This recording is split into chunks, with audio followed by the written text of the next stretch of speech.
By the age of 23, I'd made 6 figures. I'm always a big believer, and I know many say it, but give, get. It's kind of similar to what my strategy and a lot of people's strategy is on social media, where the way in which we now gain an audience is by giving so much value to people. Self-education, you go as quick as you want. You learn every single day on your commute, swap it for the music in the gym, when you're at home, in bed, like you learn quick. When people say, how do you find the time? You either want it or you don't. I'm well aware that I can move time around and I can spend more time doing this, but actually doing this other thing is better for me. I also think that's okay, but you just have to be aware of what that will mean for you and your business. I believe that you evaluate who you're spending time with, because who you're around really does determine where you're going to be. What would be your advice to anyone listening who's like, this sounds great, I want to go start my own business? One thing that was a massive game changer for me was...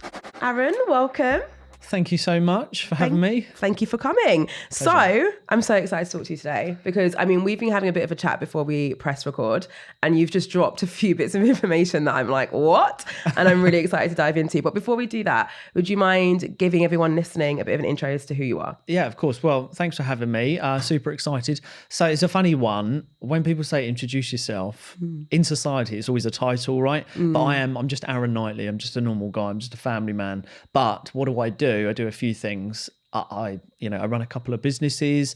I run some masterminds. I try and help as many people. I'm somewhat of an entrepreneur, I suppose, that overused word that's thrown about. And I am just looking for my own definition of success. And that's it really. So I wouldn't say I have a specific title, but I'm doing a lot of things and I'm trying to move in a positive direction. Yeah. That's me. Yeah, I love that. It's hard to have one title though. The second I left my job, I realized how difficult that is. Yeah. Because when you're at your job, you literally you literally are given a title. And when that's taken away from you, you're a bit like, oh, hold on a minute. How do you find 1 or 2 words to describe everything that you do? Yeah. It's just difficult. So what were you doing before? Like, did you once have a corporate life? If so, what were you doing? And then how did you leave that life? So just a summary of sort of growing up. So I've always watched my parents we are from a working class background. We didn't have a lot of money when I was growing up. And I've seen my mum and dad, who are still together today, work incredibly hard to provide what they could for me and my sister. And that has really instilled in me over years that, you work hard and as a result, you can hopefully go on to have nicer things and you don't pay for things unless you can afford it. So that was kind of my what I was seeing as growing up. And I always knew that I had a bit of a flair. I've always been very outspoken, very confident, very loud. I've always had thick skin. Yeah. I've taken both the sides of my dad's a little bit emotionless in a way, but he loves us, but he's from his background and his childhood, he's kind of got very thick skin. So I've adopted that. And then my mum's sort of, being very loud, outspoken, center of attention kind of thing. I've taken both of that. So I always knew that I probably wouldn't conform to just doing the norm. I always played a high level of sport in football and boxing. And I've always liked camaraderie and, building bonds with other people and stuff like that. So I went into full-time employment. I went through the normal education system. I didn't go to college. I didn't go to uni. I didn't like school. And I always knew deep down I was going to do something. Yeah. I just didn't quite know what. And obviously it led me on to probably what we're going to talk about today. Yeah, I love that. So what is it that you currently do? The businesses that you currently run? Like, I know who you help and how you help them, but what is it that you do? So predominantly, which I don't talk about a huge amount of my content, but it's Knightley Investment Group. And that was the first one I started whilst I was in employment. So I started, well, technically, I actually had an eBay business was my first. And then I was a co-founder of a small wedding events business.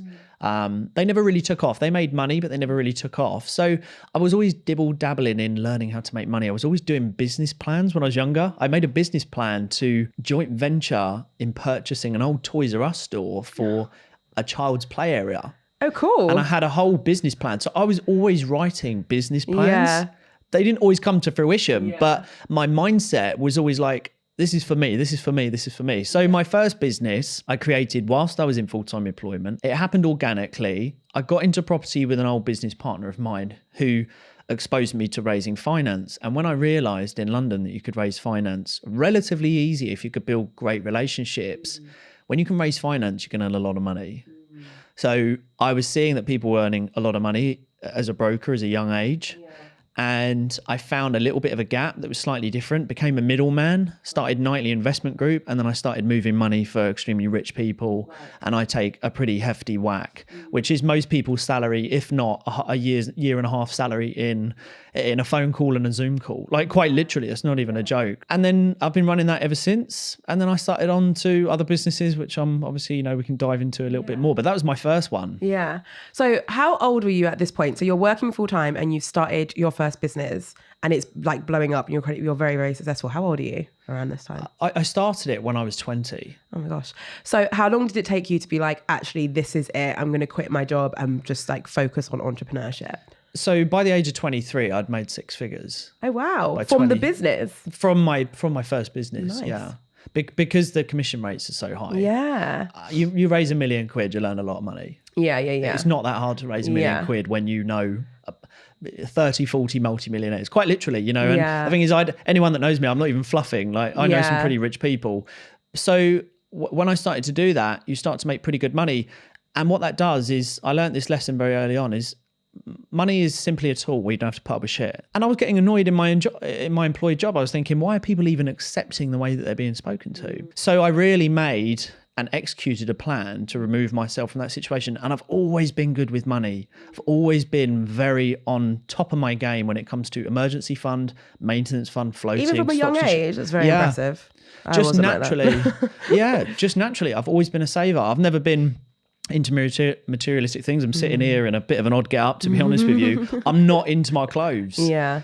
But I love managing money. I love growing money. And I spent every day just learning about money and business. So, all right. So you're 20, you're making 6 figures. You've decided to quit your job. You're going full in with entrepreneurship. What happens from there to where you are now? Like, talk me through that journey. So when I realized that you could make decent money by applying. So just to sum it up, really, when you apply self-education and then you action on self-education, that equals a lot of money because knowledge truly is currency. Yeah. Today's content is currency, right? The more you put out, the more you can earn. And for me, I think what happened was that I started to earn good money. I started to manage it well. And I started to make really good relationships. And I understood that relationships are going to open up so many doors. Yeah. And just for context, for anyone watching, in the employed world, this is just fact. This isn't me hating on the employed world, because I do get a bit of that, he doesn't like employment. It's not. I just don't like the internal toxicity of what's going on. Yeah. But you stab people in the back. You compete with people politically in the corporate world to get a promotion of 3, 4, 5, 6, 7 grand. In the entrepreneurial space, if you collaborate, you help people, you grow and you earn a huge amount. So I started making great relationships, which led me on to some of the businesses that I now have today and have co-founded. So relationships for me were everything. Yeah. And this is something that I really wanted to dive deep into with you, because I've been aware that you have like amazing relationships for a while, and a bit of context as to specifically why I'm so interested in this. I recently realized that I'm in a position where I've met like some amazing people over the last year, loads of amazing opportunities, and I'm terrible at leveraging relationships. Like I have them and I talk to everyone and all that kind of stuff, but I do not leverage them. And I'm getting better, but I have this thing that stops me from being like, hey, by the way, actually it would be great if you came on my podcast. So I have all these contacts who'd probably be more than happy to like help me out and work with me. And I'm just sitting there being like, no, I'll come for dinner though. I probably won't utilize this in any way, but I'll come for dinner with you. So how did you even get started with your like first relationship that really was collaborative and helped you both grow? Like, how did you even find that person? So it's a funny one, right? When everyone will make a judgment. So people will look at me, and they still do it now, and they go, he's got a tattoo on his neck. I've had comments saying, I don't trust a word that he says he's got a tattoo on his neck. Oh, all the time. That's don't get me wrong, majority is always 90% in my favour, but there is that 10%. So I'm covered in tattoos, as you can see. So therefore I have an element that holds me back from other people. So if you line me up in London with 100 people in finance, I guarantee you I'm the one with loads of tattoos. And they're going to be like, hang on a minute, So I had to overcome that. So how do you do that? You build relationships by being really likable, having no ego, listening more than you talk, being uncomfortable and getting comfortable in a room where maybe you feel like you don't belong. I've been in many private rooms in the Fortnum Mason, in and around sort of the Piccadilly area, some of these private offices in Mayfair, Chelsea. You know, I even had an office of my own in Berkeley Square House. And when I had my first office, I felt out of place. So I used to wear turtlenecks all the time to cover up my tattoo. It's very Steve Jobs of you. Yeah. Yeah. But it's cool. It's almost like to build the relationships, you think you have to be as someone. Yeah. But when you realize that actually it's just about being likable, but knowledge, like if you can hold a conversation, like you don't want to be a Joey out of Friends where you jump in a conversation, you have no idea and you're just nodding. So for me, my education helped me build my relationships, having no ego and just being likable. Yeah. And then I was able to leverage, and there's that book, isn't there? How to Influence people. I can't remember. Win minds or something, or something like that. Yeah. But that's totally true. And what I have done is I have really leveraged people, just like LinkedIn. You're my first connection, but who's your second and third degree connection beyond you? Yeah. I want to get to know them, and I've just always been good at that, and it's opened up so many doors. Yeah. So in terms of like literal things that you do, so let's say that I am friends with someone, I've got a connection with someone who you two would be perfect collaborating. What would you do? Like, what would be your next steps to actually get in front of that person? I think you've just got to be, you can't have an agenda. I think also you have to be very wary when you're going to leverage someone who is in a position of perhaps power, or they have some leverage for you to use. You don't want to make it obvious. I'm always a big believer, and I know many say it, but you know, give, get. Yeah. And to try not to be too blunt that you're trying to gain something from someone. So I think never having an agenda, and try to give to the person that you may end up leveraging, or may say, look, do you mind introducing me? I mean, you know, it's just the same as, you know, if anyone ever brings me a new investor, it's a standard that they'll get a fee. I'm never gonna take that for granted. It's just about respecting people. Yeah. And if people feel respected, they tend to do quite a lot for you. And I think that's where I've capitalized, is respecting people. Yeah. That's it. It's the heart of it. Yeah. And I love what you said about the give, get thing, because it's kind of similar to what my strategy and a lot of people's strategy is on social media, where the way in which we now gain an audience is by giving so much value to people, so that people now see you as someone who's actually trying to help you. And then the value that they give you in return is their attention, or they'll subscribe to you and they'll follow you, and maybe, you know, they'll attend your event or whatever it might be. But it's the same principle of, you've got to give something first before you expect to get anything back. Yeah. And being on the receiving end of some like pitches and people reaching out to me before, it is very clear when someone's literally like, I want this from you. And it is a lot less tempting, or a lot less likely for me to respond when that's the case. So yeah, I completely agree with that. Yeah. Could you tell us, and just tell me no if the answer's no, could you tell us like any of the relationships, some names of people maybe that you worked with in the beginning who really helped you, and how you got in touch with them? I think there are certain names that probably people won't know. I will say one name and he's a guy called Michael Howard, and he's a very good friend of mine, and he's one of the most influential men within London. Nice. He's a very powerful man. He's made a lot of money. He's done very well. And the reason I'm mentioning him is because he's one of the most charitable men, but one of the most wealthiest. Yeah. And he has looked after me incredibly. And he has done things for me that have opened up so many doors. You know, Mark Wright as well is a great friend of mine. He's helped me incredibly. Ross Tester from Three Heads Agency, Andrew Block, Lord Sugar's public relations. I've known him for a while. Simon Squibb is a friend of mine. He's helped. Look, honestly, I could go on with the names. There are incredible people that I work with, and they've all helped me out. But I've always tried to, I'll tell you a little something that I do. I can't offer much to a multi-millionaire who's made hundreds of millions. But what I do is every birthday and Christmas, I send a really nice long email or a card just saying, so for example, there are some key people in my network, like Andrew Block. He's a great guy. He's really helped me out. And I'll just send him an email just saying, at the moment, I can't repay you, but what I do want to say is I want to say a massive thank you for the amount you've helped me on my journey and who you've introduced me to. And all of these people, Stacey Jaff has helped me massively from This Is Espresso, from a public relations company. You know, all these people have really helped me out and invited me and introduced me, and it's a people's game. Yeah. So this is why I say to people, let go of this whole, well, I'm not changing for anyone, I'm going to be who I am. And it's like, dude or woman, you know, let the ego drop the chip, because so many doors will open up which is why I'm not a massive believer in college and uni, because I'll do far more in 4 years than sitting in front of someone who's never done it. True. But then someone could also argue maybe you make those connections at uni. Who knows? Could be either way. I think speed. My argument is speed. I mean, it will take you 4 years, And then usually those connections then advance, and then in 10 years' time, you're like, oh my God, I know all these really incredible people. But it does happen both ways. Yeah, I think the real difference is speed. Self-education, you go as quick as you want. You learn every single day on your commute, swap it for the music in the gym, when you're at home, in bed, like you learn quick. Yeah. I mean, you know, just to give you an idea, just to actually, and this is for context, because I've actually been asked this question quite a bit and I can bring it up. But one thing that was a massive game changer for me was my Audible.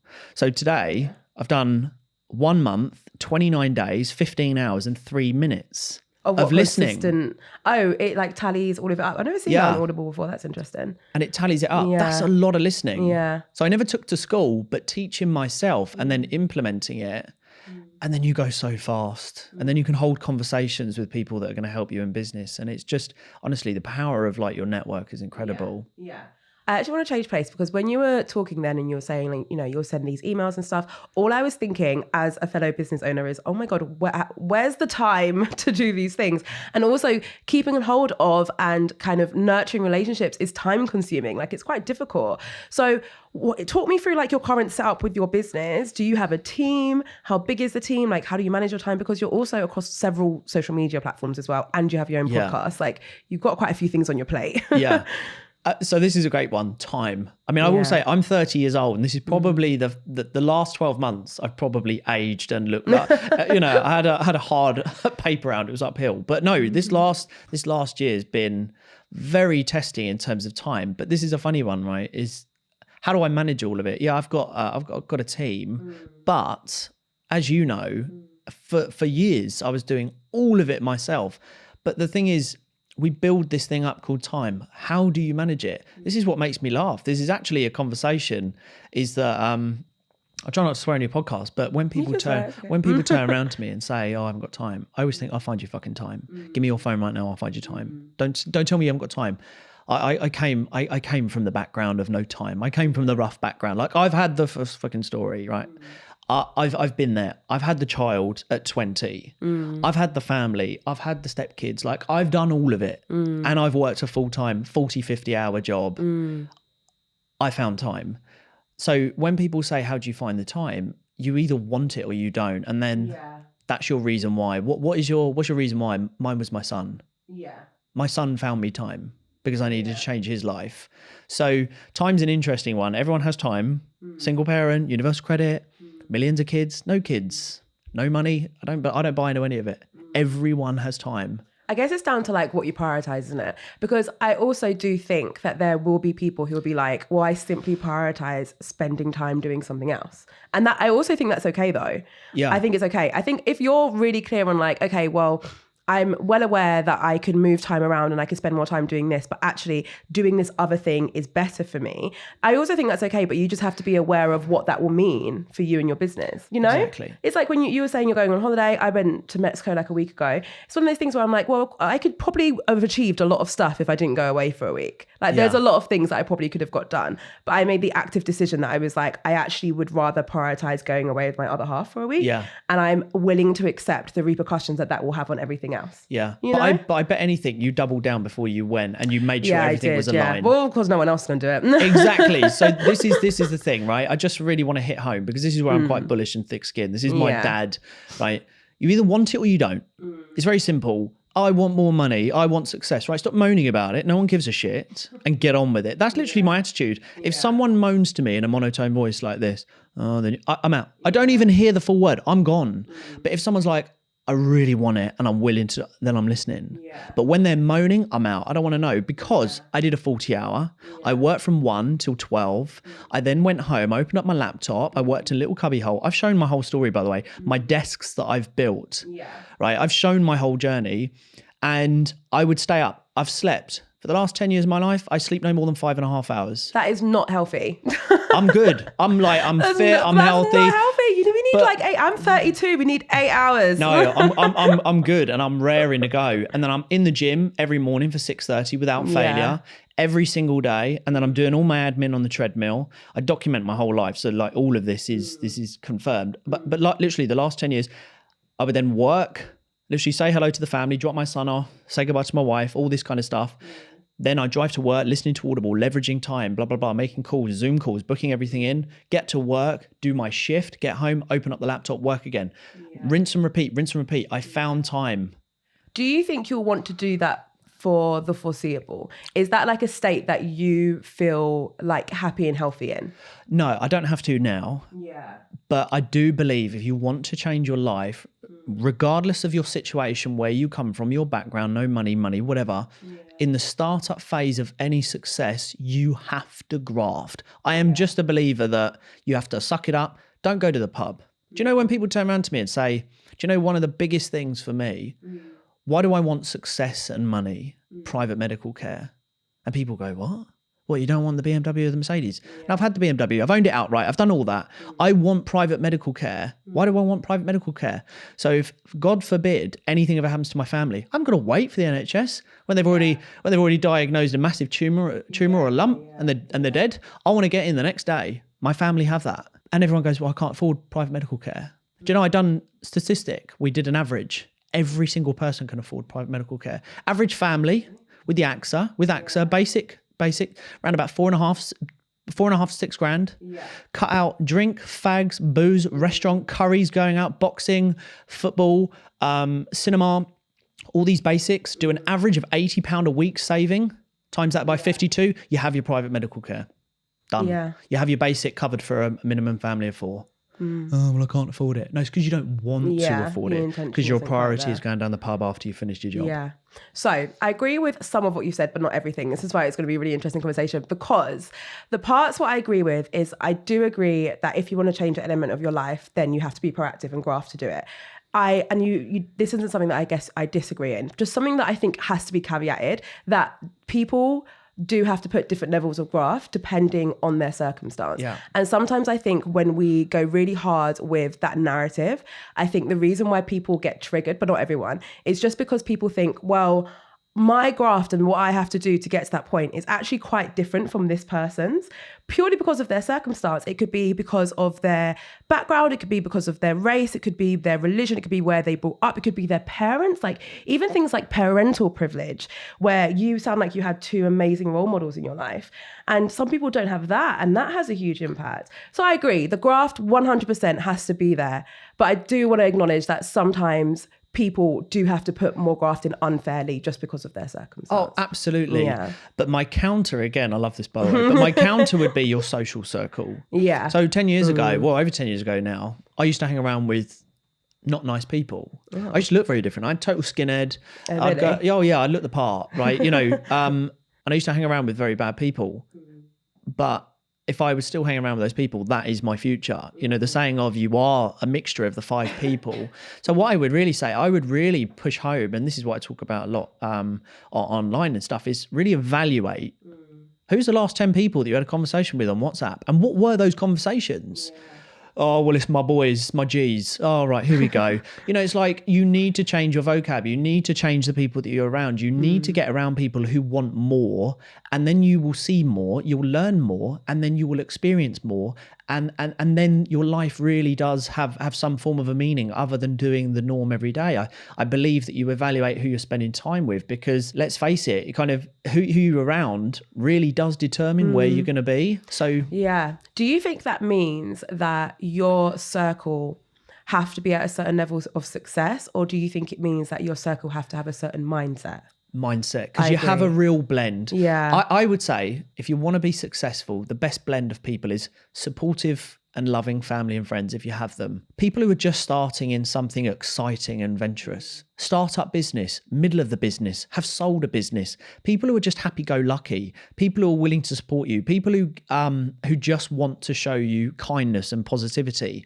That's a general mindset of ambition and positivity, opposed to negative Nancy, the Karen, the male Karen, whatever it might be, because you're going to, you know, when you're on a high, you know, when like you're on an absolute high, and you bump into someone and they're They like, just bring you down. yeah, no, well, did you see? And you're like, oh my God, Lord, give me strength. I was on a roll. Yeah. Why did I have to see your face? Like, go away. Why, it's like, so yeah, absolutely. But the great thing is we all have that choice. Like we all have the choice to say, I'm sorry. Like I've cut an immediate family member of mine off. Am I bothered about it? No, not in the slightest. I've grown up with her my whole life. She's been in my life my whole life. Wow. I'm not bothered by it. Yeah. I've had to do what I've had to do. Yeah. I might see her again in my life. I might not. Yeah. Neither here or there with me. Yeah. It's because I'm worth more. I have something I need to achieve. My family come first. We may have grown up together, but you're nothing but a pain in the arse. And the whole thing's toxic. I don't want to know. Go away. Literally, that's what it was. I'm not bothered by where some people go, well, it's my mum, or it's my sister, or it's my brother, I can't. Oh, get rid. The whole blood is thicker than water is an absolute load of tosh, if you ask me. As you can probably tell, I talk very quick and I'm very bullish about what I believe. But, that is why I'm heading the way I'm heading, because of the way I am. Yeah. And I think it's important to be really clear on what your values are and like the kind of vibe and the way of success that you believe in anyway. Because when you're really clear on that, it will come through in your content and like when you're being interviewed on different podcasts and stuff. So when your audience find it, they know straight away that you're their person. Do you know what I mean? Absolutely. And I talk about this a lot with different creators and clients and stuff, that it doesn't pay to be like wishy-washy in the middle and not to be vocal about what you believe in. It doesn't pay, because then you're generic and you're vague, and the people who would normally love you don't love you because they don't understand what you stand for, and the people who would normally dislike what you stand for also don't follow you because they don't know what you stand for. You just end up not hitting the mark with anyone. So I totally get it, and I think that's the right approach to have, which is why I'm counter offering. Which is so that I'm making it clear my like take on it as well. Do you know what I mean? But I would always rather be Marmite. And do you know what? You know where you stand with me.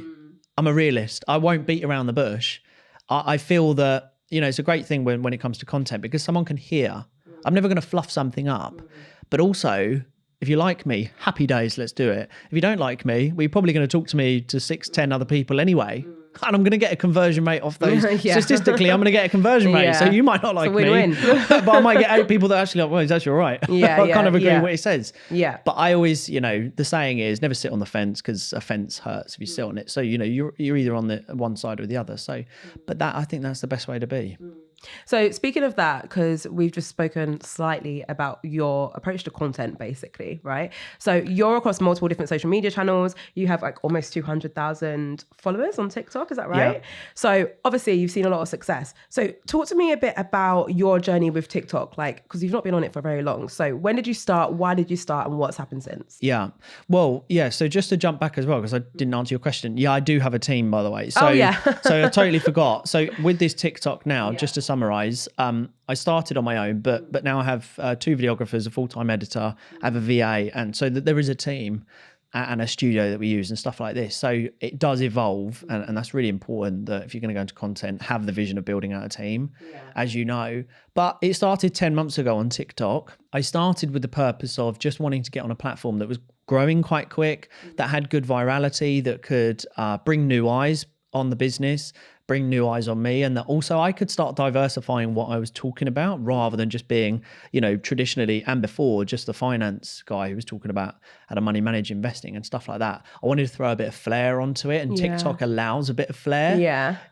It allows that hook and everything like that. So I was posting 3 times a day, every single day without failure, slow.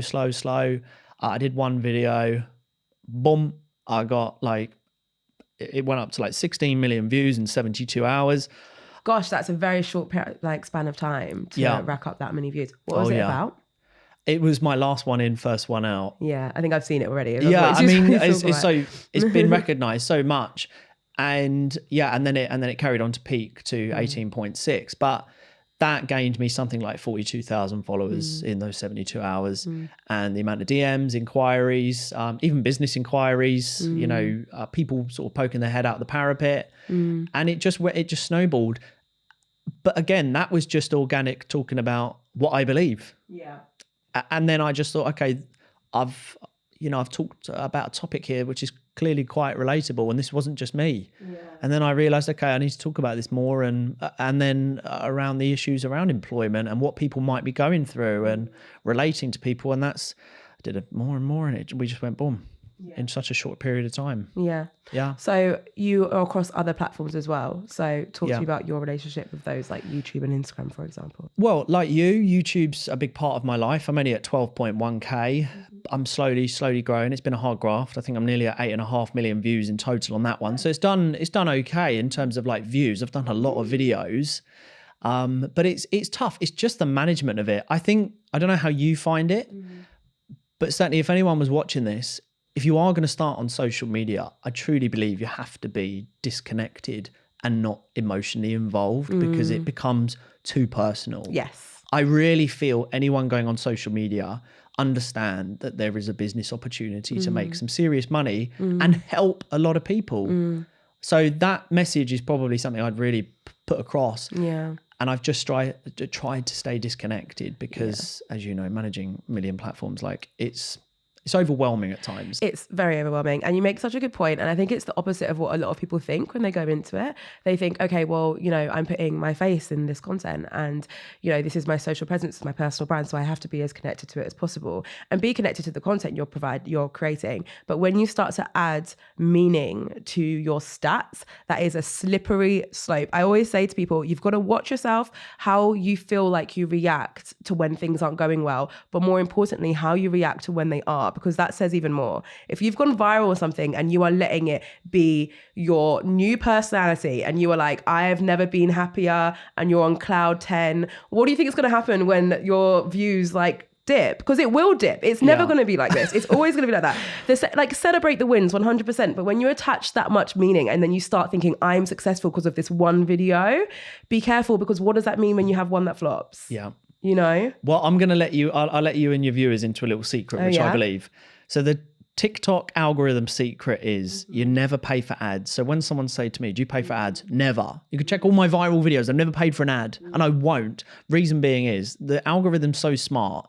I feel just like other platforms, it tests your loyalty.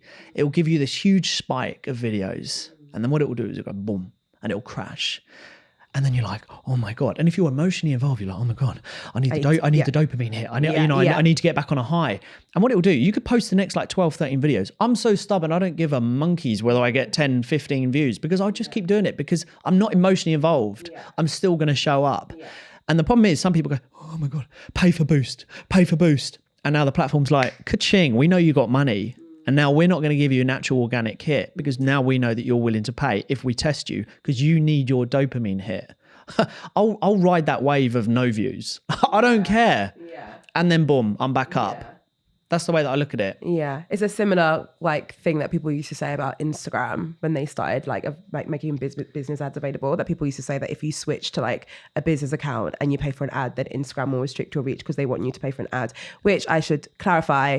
Apparently Instagram have said they don't do that for quite a few years, but several people have told me that they experienced something similar. It's one of those situations where I'm like, who are you going to believe, you know?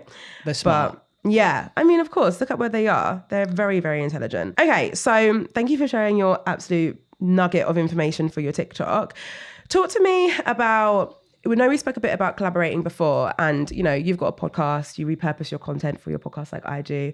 How does that relationship work with your content? Do you see that you get a lot of views as a result of you collaborating with certain people? Like, do you get them to repost your content when you like, how does that work? Oh, it's a tricky one. So I've now brought in like disclaimers and like must-dos if you come on the podcast now, and you have to verbally agreed because you know, you can bring on the biggest of guests. A collaboration is everything. But unfortunately, some people just don't want to share. Yeah. I'm all for helping. Like, I will promote this as much as you want me to, and I'll do it off my own back. And I would expect the same. But some people just don't. So if you are wanting to go on social media, do collaborate, but do protect yourself and have something in place saying, look, this isn't personal, but I need to grow. We're here to both grow. You can have the content. Yeah. All my guests get the angle of theirs so they can repurpose it and help the channel grow. And so I'm a big believer in collaborating and really helping people, because what am I going to lose? I'm going to, you know, you're going to gain off my audience and hopefully I'll gain some of your audience. Like it's a win-win. So collaborating is everything.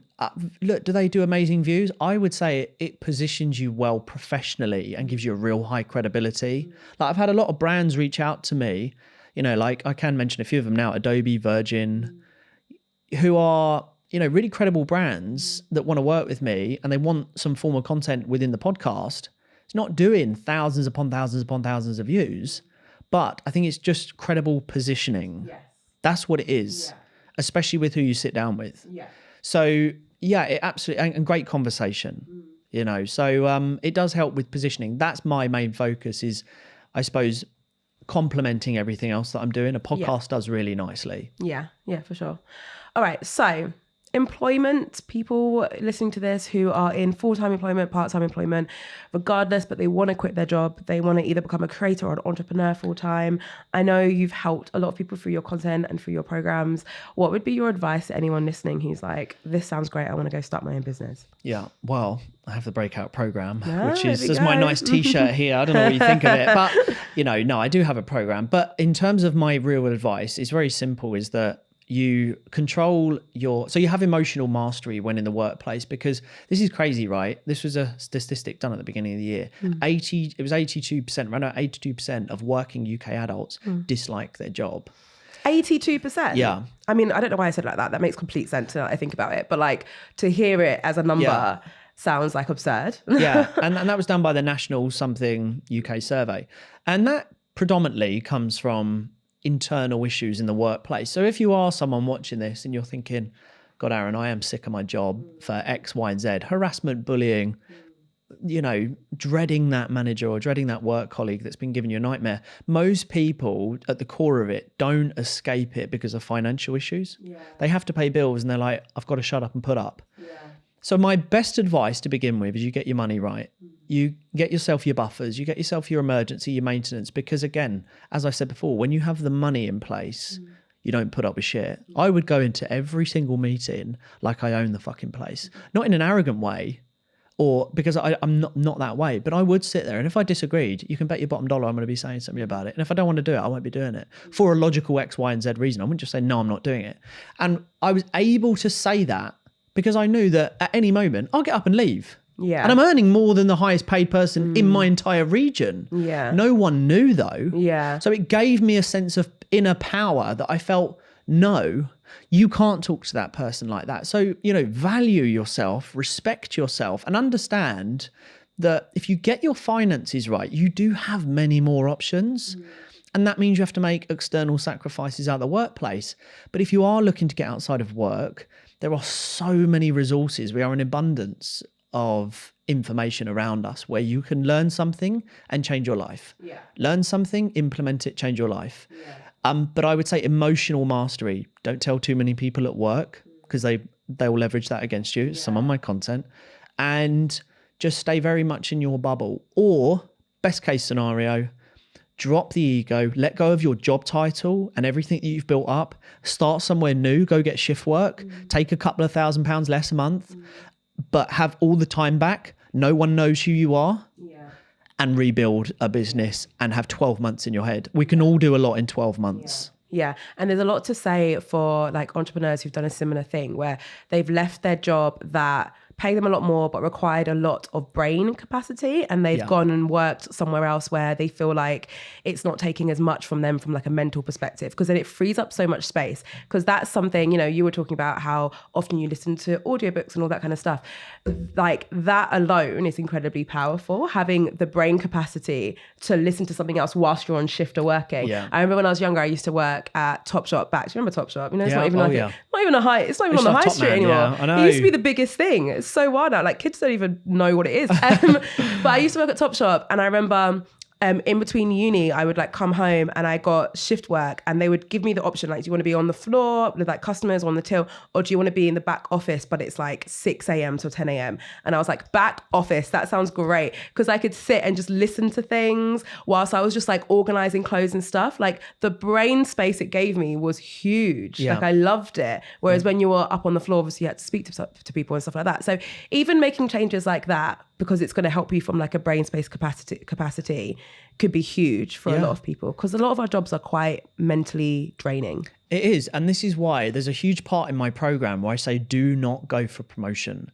Because what happens with promotion is the puppet strings become shorter, responsibility, anxiety increases.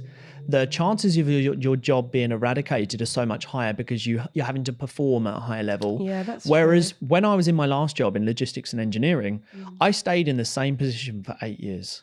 And people go, you're not moving up. And I was in a role in a company where they want you to advance. So when they kept saying, Aaron, you're not going for this promotion. No. People would come from other sites, senior positions. Aaron, I've heard you've been here a while. What's the development journey looking like? Nothing. Yeah. I'm here for a reason. Like I fill my contracted hours. Yeah. I do what I need to do. So you're not looking to promote. So I became a problem because I'm right. not willing to advance. That's so interesting. I feel like a lot of companies have the opposite problem where like a lot of my friends in work, they want to advance and the opportunities aren't there. It depends on the company how innovative sure. it is, and the company I was at really wanted you to progress, and they really liked graduate managers, which were a nightmare. You know, no offense if you're a graduate manager, but they are a nightmare. No experience, they don't know what to say. And so I stayed in that role, and I got myself to a stage where my earnings of my job were just investment money. It was just savings. Like I was just bulking up a huge amount of emergency funds. Like I was good for a while, and I've never even touched those for this day. And I've been saving an emergency fund for over 10 years, so that's what it became. And I really valued the fact that you and I are both humans. You're no different to me. I'm no different to you. It's exactly the same. And the real issue where a lot of people struggle with is they get an anxiety because of someone that they're working with, that they've been having issues with. And I think people just need to, like content, you just need to disconnect and say, hang on a minute, why am I worrying? This is another human being. Yes, they're on 45,000 and I'm earning 25. But why does that give them the right to talk to me the way that they're talking to me? Yeah. Why do I have to put up with it? Why do I have to go home and have this feeling around my family, dreading going back in? Yeah. You don't. You can just leave and go get another job. Yeah. You really can. I know what you mean. My career history, like I used to jump around quite a lot. I would change jobs like maybe every like 11-ish months for a good few years after I graduated till my most recent job, which I loved, and I stayed there for a while. But I remember someone at one point said to me, because I was at somewhere and it was just very toxic. It was really annoying me when I was really young. And someone said to me, like in the future, you'll look back and that'll just be a blip on the radar. And it really changed my perspective of things. Yeah. Because in the time and in the moment, you're letting yourself be so emotionally attached and like it's really affecting your mood and you're getting so sad about something. And when you step back from it, you're like, I'm barely going to remember this in the future. And it's so true now when I look back, I'm like, I barely remember that job. But at the time, you're so in it, you let it dictate so much of your emotions and your actions. And no one cares. The God's honest truth. I believe you can make the biggest strides in your life and be extremely successful when you realize not a lot of people care. If you are in a big warehouse or an office or a call center and you look in the room that you're in about all the people that care about you. So you've got 200 employees in this room. Now re-look at it with all the people that really care about you. It's empty. Office is now empty. No one really cares. Yeah.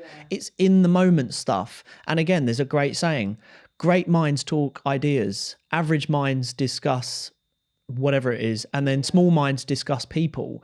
Yeah. It's very much the office and the warehouse stuff is people stuff. It's like, who's doing what? Hence why I say you don't talk about your home life in the workplace, because it's like, oh my God, did you hear what Jade just did? Oh my God, she was in Mexico and she got like with this guy and stuff like that. Like it's all like, what can we talk about? Because we have nothing else going on. Whereas when you're reserved, you're calm, you're collected. It's like there's a saying, never be the first one to speak in a room. So when I would be in a meeting, I learned this from, I think it was Dale Carnegie, I think it was. And it's that if you're in a work meeting or any kind of boardroom meeting, I've been in a few now myself, you're never the first one to speak because you're a weakness then. What you do is you let it go round table. You got anything to say? Aaron, you got anything to say? You let it go round. And then you can make a really informed judgment of what you now say because you've heard the table. Do I talk and reveal my cards, or do I play myself in a position of how I hear where I don't say anything and I make a subconscious decision away from this environment? That's the best way to be.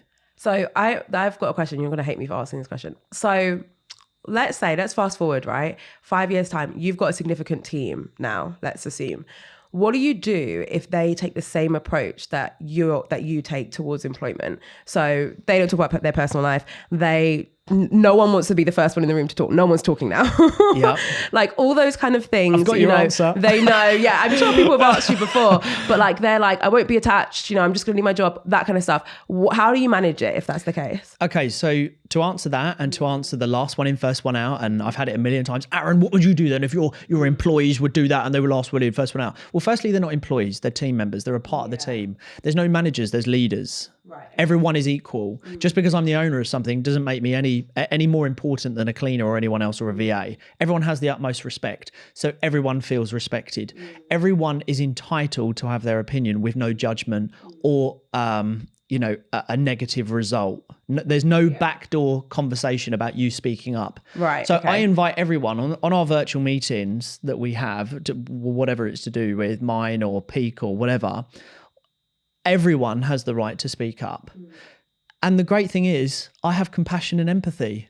So if something's gone wrong, doesn't matter. You're a human. Yeah. So what? Yeah. Oh, well, it's just my last job I would have got. Yeah. No. Fucking hell, I cock up all the time. Yeah. It sounds like your approach is more to do with the culture then. Yeah, it is. Because you're saying you're going to create a culture and an environment where people won't need to take the kind of steps that maybe you've needed to take in the past where they're trying to run away from their job.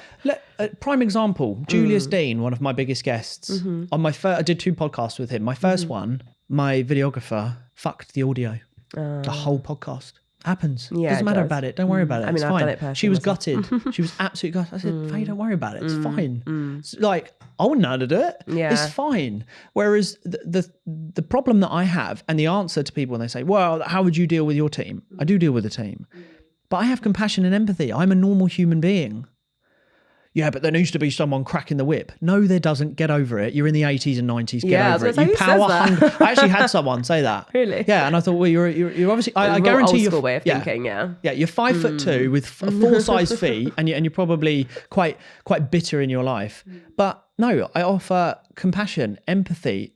What we should be doing in the workplace is if there's an issue and someone's not performing, instead of like, right, we're going to get them on a performance review and we're going to eventually get you out, it should actually be, yo, dude or lady or whoever, whatever.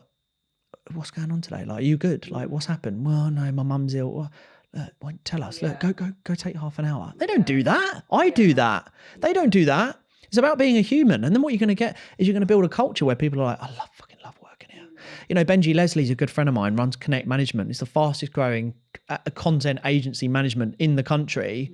He's killing it. Look at the vibes. I'm up in that office when I can be with him. Poker nights, like everything, ping pong, like the vibe is insane. Yeah. I'm trying to look at Gymshark. The vibe is insane. Of course, there's going to be some issues, but you show compassion and empathy and you get a good culture and that makes the business grow. I agree. Couldn't agree more. Okay. Well, if anyone else is listening and they're like, well, that sounds great. I either want a job with Aaron or I want to leave my job. I will leave links to your social channels and your website and your new program below so people could check it out. Awesome. Thank you so much for joining me. No worries. Thank you. Thanks.